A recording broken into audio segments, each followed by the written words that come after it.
Moved across the country to escape my mother's obsession. She stalked and framed me, then lost everything after 2 years in jail. I, 30 male, moved from the central US to the northwest coast when I was 22. Mostly to get away from my crazy mother. Most of my family were all enablers of her behavior because they found it easier to just go along with it than fight her on it. Save for my 3 older sisters who got out of Dodge because they couldn't take her shit. One of them even moved to Canada. So yeah, I was not only the only boy, but also the youngest. Which made me a perpetual baby in my mother's eyes. So my mother often tried to infantilize me growing up. She tried to spoon feed me when I was 16, then complained I wasn't being supportive of her when I refused to let her do things like that. Then gaslit me when I didn't cave to her whining. Her behavior has been manipulative and narcissistic for as long as I can remember. She tended to make everything about her. Some referred to her as having a queen mother complex. She always expected to be honored and revered on any holiday. Because even my birthdays had to be all about her, even when she did none of the work or planning. She showed up to my 21st birthday in an outfit that looked a lot like a wedding dress of sorts. Then expected me to escort her by the arm everywhere from the moment she arrived.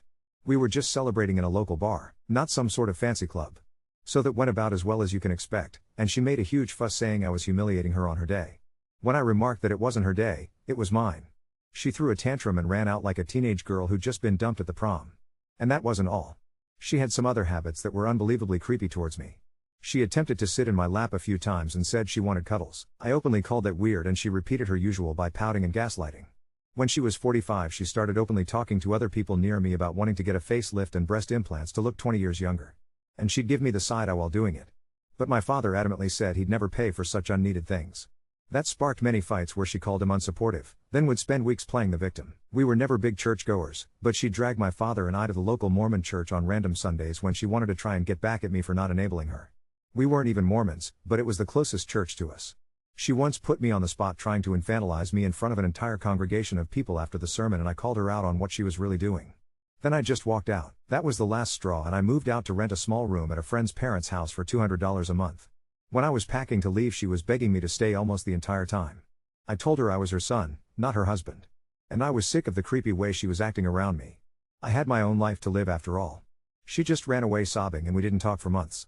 I learned from my cousin that she was going around saying I'd come running back to her bosom any day, but when I didn't she lost her shit. My mother even years after I became an adult openly talked to me like a small child in front of other people and expected me to play along with it. And when I didn't she'd first give me an expression like she was pleading with me. But I just stayed stone-faced. That made her grab me by the arm and try to drag me outside like a little kid to loudly whisper in my ear, but I always refused to let her and even threw her off a few times when she refused to let go. And the last time she attempted that she dug her nails into my shoulder. So I swatted her hand away so hard there was a bruise left on it. That made her switch to mostly emotional manipulation.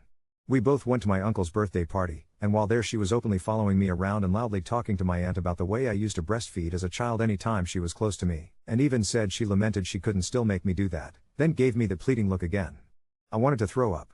My aunt was visibly disgusted as I told her about a lot of the previous things, but I guess she never really believed it was as bad as I said until that day. When I refused to cater to my mother at the party she eventually broke down and loudly stated she was the matriarch, and that what she says goes. Then tried to order me to come to her like a little boy, to which I reminded her that I didn't live with her anymore, nor did I have to do as she said because I wasn't a child. And then several other family members backed me up for the first time ever. Which actually shocked me. That made my mother screech at us all and then leave, only to call me multiple times later to try and gaslight me over the phone. I let it all go to voicemail. Before making the choice to leave my home city, I had a girlfriend there I really liked. We'd been dating a few months and she wanted to meet my family. I was skeptical and warned her about my mother. But she must have thought I was joking. Boy was she surprised. My mother was especially passive-aggressive towards her when they met. Because she was taking her baby away. As we both heard her say to a relative over the phone in the kitchen when she thought no one else was listening. And then later while cutting a cake she baked, my mother gave my at the time girlfriend an eerie stare while holding a large kitchen knife. Needless to say that poor girl couldn't deal with my mother for very long and we ended things amicably soon after because she never wanted to risk having someone like my mother as a mother-in-law. Sadly I had to completely agree. So when I told my mother I was moving over 1,000 miles away she went ballistic. And tried to latch onto me and say that she wouldn't allow it. But I threw her off and said she didn't have the power to stop me. I'd saved as much as I could for years and bought a truck and camper trailer, and spent another 2 years living out of said camper while working a simple job in Northern Cali. During this time I didn't bother to keep in contact with any family at all. Eventually I met someone new, and she and I are still together to this day. Though neither of us are really interested in marriage or children. When I finally broke the NC with my parents in 2016, I laid down some ground rules. They were to treat me with the respect of an adult. They would not pester my girlfriend. And they would not speak to me like a child or bring up anything from my childhood. Well, no surprise my mother couldn't do any of those when we actually came to visit for Thanksgiving. So I told her I was done, and not to bother calling me until she realized I'm a grown-ass man. She tried to block the door and started quoting the Bible about how parents should be respected by their children. I told her she didn't respect me, so I wouldn't respect her. In December of that year I got multiple calls, emails and texts from her begging me to come to Christmas and not to bring my girlfriend. I said if she wasn't welcome, then neither was I. She called me unreasonable and called my girlfriend an interloping whore to our special bond. And no woman should come between a mother and her son. Then practically ordered me to go. When I refused, she started making empty threats of self-harm. I told her she can do what she likes with her own body. But I would not be coming to Christmas, and would instead be spending it with my girlfriend's family. My mother said I'd regret that decision and ended the call in a rage. Well, 2 days before Christmas the door to the small house my girlfriend and I were renting was kicked in by police who were convinced that we were running a meth lab. We were detained and interrogated while police turned our yard into a veritable flea market, as a lot of our furniture and personal belongings were brought outside and arranged in rows to be inspected. They went through the house with a fine-toothed comb with drug-sniffing dogs and found nothing more than aspirin and some medication I had at the time for depression. Needless to say, they were visibly disappointed by that. Guess they'd hoped to get some big drug bust or something. Turns out this all happened because my crazy mother had called them and gave details that were so accurate, she had to have been stalking us at some point. She claimed that I was using my camper as a front to sell meth. My guess is she watched a lot of Breaking Bad. When police found nothing in the house, both vehicles and the camper, they were forced to put everything back and let us go. Understandably, we were furious. But I couldn't really do anything other than file a complaint because they'd caused some damage to the house that my landlord was angry about. As a major stroke of karma, my mother was arrested during her own Christmas Day party in front of most of the family. The investigation later showed that she'd taken a flight to my state. And then spent a few days following us around taking pictures of me, my girlfriend, and our home. She'd broken in and photographed everything she could, right down to the underwear in my dresser. That was especially creepy, and police found she'd documented where I worked and what times my girlfriend and I were usually home or at our jobs. We're not really sure what her overall goal was. But it likely involved more than just trying to give me a scare with cops. I filed for a restraining order and my mother spent 2 years in jail for filing a false police report and stalking. While my mother was in lockup, I reconnected with my family, and they all admitted they'd known for years the way she was around me, and they were sorry about not doing anything to help. Especially my father. He cried while giving me a huge apology over the phone. He filed for divorce after my mother was released from jail. And in the divorce my mother got the house, mainly because my father no longer wanted it and agreed to let her have his share in it in exchange for a clean split. The court ruled he didn't have to pay any alimony anyway because they were already both retired. So he chose to move closer to me and now lives in the same state out of an Airstream trailer he'd already owned since the 90s along the west coast. He said he spends his evenings sipping tea and watching the waves. And he couldn't be happier. My mother didn't take the divorce well and tried to draw it out. But several family members came forward with witness statements. My sisters all showed up to speak about what she was really like, and some relatives even had some recordings about the creepy things my mom used to say. On top of all that, it got out that my mother had not only cheated on my father, but done so multiple times with different men. A few of which came forward during the divorce with proof. The judge ended up refusing to let my mother draw out the divorce any longer, and even her lawyer told her to let it go if she wanted to keep her pension intact. And when it was all over, my mother has basically been left alone in the old family home and hardly anyone wants anything to do with her anymore. She's reached out to me on several occasions. But I just told her this was the result of her own deeds, and now she'd have to live with it. She tried to say she was getting therapy. But I told her that she should have done that a long time ago, and I really didn't care anymore because she can't undo the things she'd already done. She just cried and hung up the phone. I haven't spoken to her since, and #X200B, while I did press charges on my mother for stalking me and trying to frame me as a drug dealer, I didn't want to spend much time in court because that meant being near her. So the events I'm about to describe are half from me, and half from my dad. They probably aren't very accurate. It was 5 years ago. So please don't savage me if anything sounds off. It's something I've mostly tried to put behind me. To start off with, my dad actually didn't know that my crazy mother had taken a flight to my state to stalk me. She claimed to him that she was just going to take a small vacation away from everyone for her own mental health. And never said where she was going. And my poor dad didn't know what she was about to do, or he'd have warned me. My mother then spent several days secretly following me and my GF around with her smartphone. She used the spare key we kept hidden inside of a fake rock to get into the house we were living in at the time. She then photographed everything she could. Even more intimate things I'd rather not describe. Then after she returned home, my dad said she looked really smug about something. He described it as the kind of look someone has when they think they've won. And she seemed unusually happy and giddy until police came and arrested her on Christmas. Dad said she was bawling her eyes out and saying she didn't do anything wrong as she was being carted out by the cops. The evidence against her was clear. All of the photos were found on her phone and my dad quickly realized what she'd done. The call my mother made to claim I was selling drugs she even made from her own smartphone. The call was recorded, and was very much traced back to her phone quite easily. When my mother was confronted with the evidence, my dad said she just started crying and begging. And when she refused to get up from the table, the police had to move her. Dad said she just totally went limp and refused to cooperate. No one bailed her out of jail either. She had to use her own money to get herself out. Dad said she wanted to call me to beg. But I guess in a rare moment of clarity she figured out there was no way in hell I'd bail her out after what she did. So she spent a while locked up before finally using her own money to get out. She didn't try to run. In fact, she firmly believed herself to be justified in what she'd done, and felt like she could sway a judge to her point of view. Her lawyer advised she just plead guilty. So she fired him and said she'd represent herself. Well, that went about as well as you can imagine. She was in court faster than I thought. And my GF and I had to fly over to testify against my mother, but I only stayed as long as they needed me. And I was on the first flight I could get back. But while I was there, my mother seemed to stare at me almost constantly. The stares ranged from her creepy pleading look, to absolute rage.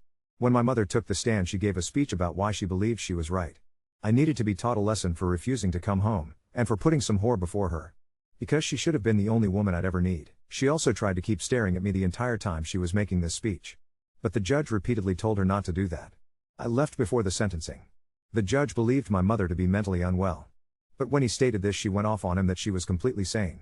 Of course, that just made her look more crazy. She said she was just a mother looking out for her son.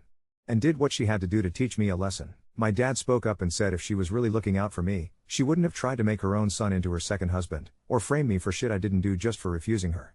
That made her go off on him, and guards had to keep them apart.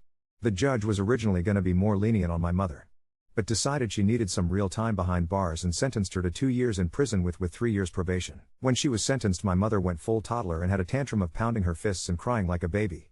She had to be carried out of the courtroom because she refused to cooperate again. My dad described the next 2 years without her there as being absolute bliss. And made up his mind that he'd be ready to divorce her as soon as she was out. And I mean giving her the papers on the very day she came home.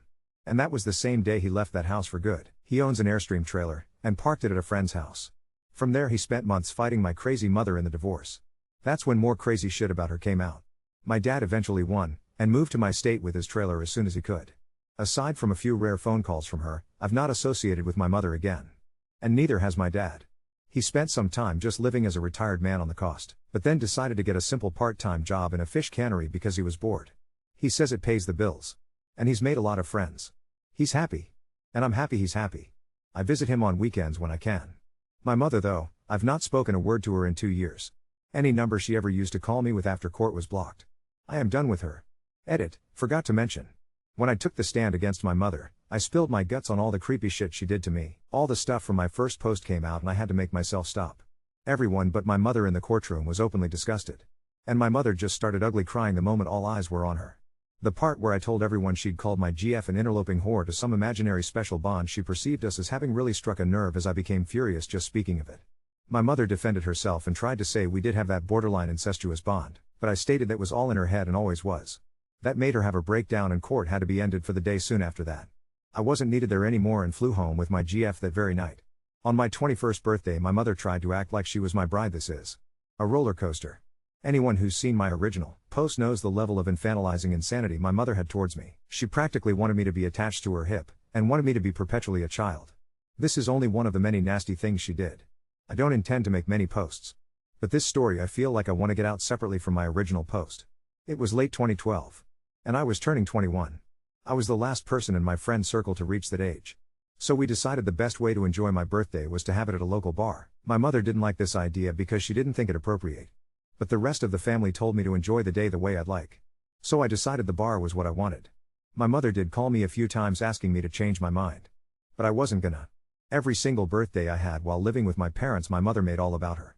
She always dressed up like she was going to extravagant parties, and always made herself the center of attention. She hovered over me every time I blew out the candles on my cakes. And she had to be in every photo taken of me. I stayed living in my parents' house as long as I could stand it to save money. And believe me, I was saving every spare cent in a savings account. Now it was time for my 21st birthday. And I was determined to not let her ruin it or make it about her. One of my friends brought a small chocolate cake. And it only had one candle on it in the shape of a 21. Some of my favorite tunes were playing on the jukebox. And I was enjoying gin and tonic. Then my mother showed up. She pranced in wearing what looked like a wedding dress of some sort, and her hair was done up in what I think would be best described as Disney Cinderella style. Her face was caked in makeup to try and not look almost 50. And my dad walked in behind her wearing his church suit. He didn't look happy. My mother pranced to me and latched onto my arm, and when I say pranced, I mean pranced. She had a hop with every step. But I pulled away from her and made her let go. I adamantly said I was not going to be holding her arm. And I was going to enjoy my birthday the way I see fit. She didn't like hearing that and still wanted my arm. Every time I got up to try and do anything, she latched onto me and tried to parade me around. One guy there I didn't know made a joke that we looked like such a happy couple. My mother blushed like she was my girlfriend or something. That made me snap, and I called out what the guy said as disgusting. And that I was not marrying my crazy mother. My mother then gave me a shocked and then saddened look like her inner world had just crumbled. Then she turned on the waterworks. Everyone was staring. I just walked into the men's bathroom. She couldn't follow me in there. My dad walked in a few minutes later and said my mother had calmed down. And it was safe to come out, but she'd planted herself in my seat at the table. And was told to move when it was time to do the cake. She didn't want to. But my dad made her get up. And my friends made sure to sit in places that kept my mother from sitting close to me, or be directly in my line of sight. My best friend lit the cake, and before I could blow it out, I noticed my mother was hovering creepily close behind me. I snapped and told her she wasn't going to do this to me again. And to sit down or go away. She started making a scene and my dad had to make her stop. Lots of people around the bar were looking at my mother and laughing. She started doing that kind of angry squinting where you expect tears any second. Then just sat back down. My friends took pictures of me and made sure my mother wasn't in a single one of them. Not for lack of my mother trying anyway. My mother finally hit her breaking point when I got to start dancing with a girl while a live band played. We picked that day to have the party because a local band was there in the evening. And they were playing some great classic rock. I started dancing with a nice red-haired girl when my mother suddenly grabbed me by the arm and started forcibly trying to dance with me. I had to pry her off. And she screamed at me so loud my ears were hurting and the band stopped playing. She tried to grab me by the ear like she used to when she scolded me. But I slapped her hand away. She screamed at me that I was embarrassing her on her day. I retorted that it wasn't her day. It was never her day. It was mine. She yelled that she gave birth to me, and that made it her day. I said that was not how it worked. And that this was my day and my day alone. And then my friends all backed me up. The band was even telling my mother off. One even called her a hag if I recall correctly. Suddenly she was looking everywhere at everybody and you could see it finally clicked to her just how much of a scene she was making. I don't know if you've ever seen everyone in a bar go dead silent while staring at one person. But they did. And one of the employees just pointed to the door and told her to leave. The girl I'd been dancing with seemingly on cue also grabbed my arm and told me to just ignore my mother and have a good time. My mother then had a mental breakdown and ran out of the bar loudly crying like a girl who just had her prom day ruined. My dad did not follow. Instead he just ordered another beer. The rest of the evening was a blast because after the bar we all went back to my best friend's house and played old video games. Drunk Mario Kart is surprisingly fun. The next time I saw my mother she acted like the events of my 21st birthday never happened. And on my 22nd birthday I celebrated the same way, at the same bar. My mother showed up for that one too. But she didn't try and pull any of the same crap she did before. And she walked out in the middle of the party when I was dancing with my then girlfriend. Later that year I moved away and my mother hasn't attended one of my birthdays since. Update 1. It's been nearly 5 years since I last wrote about my mother. I'm now 35, still living on the West Coast with my girlfriend, and life has been relatively peaceful. My father continues to enjoy his retirement in his Airstream, and we meet up at least twice a month for fishing trips or just to share a beer while watching the sunset over the ocean. He's aged well since getting away from my mother, and the constant stress lines that used to mark his face have mostly faded. Last month, however, I received a certified letter that brought all those old memories flooding back. My mother was dying. Stage 4 pancreatic cancer, according to the medical documents she'd included. The letter itself was surprisingly coherent, no emotional manipulation, no guilt trips, just a simple request that I come see her one last time before she passed. I showed the letter to my girlfriend, who has stood by me through all of this insanity. She squeezed my hand and said, "Whatever you decide, I'm with you." We've been together for almost a decade now, and while we still have no interest in marriage, we did finally buy a small house together last year. It's nothing fancy, but it's ours, and it's as far from my childhood home as I could get. I called my father to discuss the letter. He'd received one too. "Are you going?" I asked him. There was a long pause on the line. "I don't know, son. Part of me says I should, for closure if nothing else. But another part remembers everything she put us through." He sighed deeply. "What about you?" "I honestly don't know either," I admitted. "I keep thinking it might be a trap." "That crossed my mind too," he said. "But the medical documents look legitimate." I decided to call the hospital listed on the letterhead. After navigating through privacy protocols, I was able to confirm that yes, my mother was indeed a patient there with terminal cancer. The nurse I spoke with mentioned she had perhaps 3 months left at most. After a week of deliberation, I decided to go. Not for her, but for me. I needed to know that chapter of my life was truly closed. My girlfriend offered to come with me for support, but I told her this was something I needed to do alone. I flew back to my hometown on a Tuesday morning. The familiar humidity hit me like a wall as I stepped off the plane. I rented a car and drove straight to the hospital, not wanting to prolong this any more than necessary. When I walked into her room, I almost didn't recognize her. The woman who had terrorized my childhood was now a frail shell, her skin yellowed and stretched tight over her bones. Her hair, once dyed to hide any hint of aging, was now thin and completely gray. She was asleep when I entered, so I sat in the chair beside her bed and waited. When she finally opened her eyes and saw me, she didn't immediately speak. She just stared, as if making sure I was real and not a hallucination from her medication. "You came," she finally whispered, her voice raspy. "I did," I replied simply. "I didn't think you would." "I almost didn't." She nodded slowly, wincing slightly from the movement. "I deserve that." The admission caught me off guard. In all my life, I'd never heard my mother acknowledge any wrongdoing. "The doctors say I don't have long," she continued. "And I've had a lot of time to think. About everything I did. Everything I ruined." She paused, struggling for breath. "I know saying sorry doesn't fix anything. But I am sorry, for whatever that's worth." I sat there, unsure how to respond. This wasn't the reunion I'd imagined. I'd prepared for manipulation, for guilt trips, for the same old patterns. But this seemed genuine. "I've been seeing a therapist," she said after a moment, "for the past 3 years. She helped me understand that what I did to you wasn't love. It was something else. Something broken in me." I remained silent, still wary of being pulled into another one of her games. "You don't have to forgive me," she continued. "I just wanted to see you one more time. And to give you this." She gestured weakly toward the nightstand. I reached over and picked up a small box. Inside was a key and a folded document. "It's the deed to the house," she explained.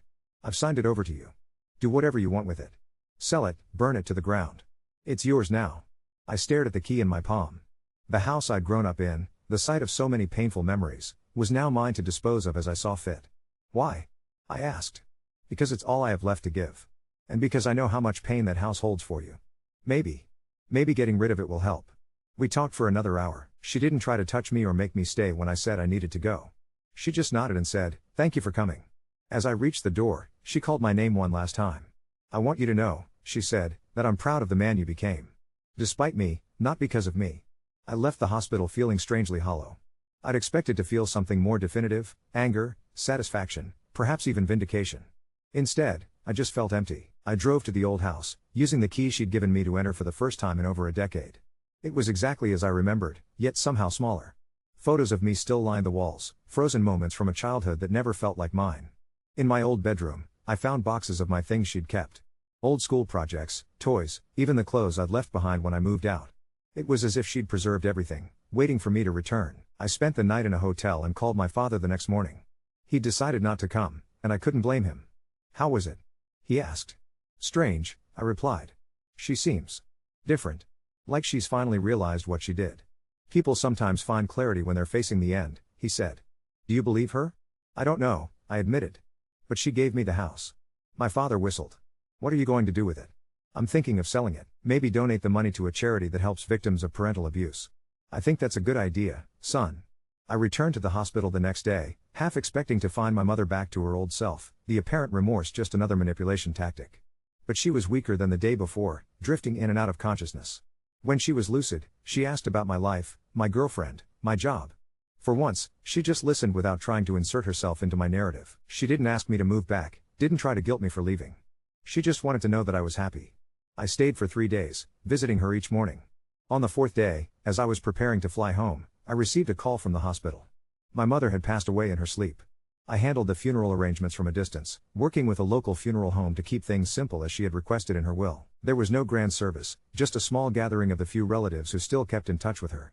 I flew back for the funeral, standing beside my father as they lowered her casket into the ground. He put his arm around my shoulders, and we stood there in silence long after everyone else had left. "Do you think she really changed?" I asked him as we walked back to our cars. "I think she finally realized what she lost," he replied. "Whether that's change or just regret, I don't know." I sold the house a month later to a young family with 2 small children. I hope they fill it with better memories than mine. The money went to a foundation that supports children from abusive homes. Sometimes I still have nightmares about my mother showing up at my door, trying to force her way back into my life. But then I wake up and remember that chapter is finally, truly closed. My girlfriend asked me recently if I felt any closure from seeing my mother one last time. I thought about it for a while before answering. "I think I realized something important," I told her. "For years, I was afraid of becoming like my father, too weak to stand up to her. But he found his strength eventually, and so did I, and in the end, I think my mother finally understood what she'd done. Not enough to make up for it, but enough to let go.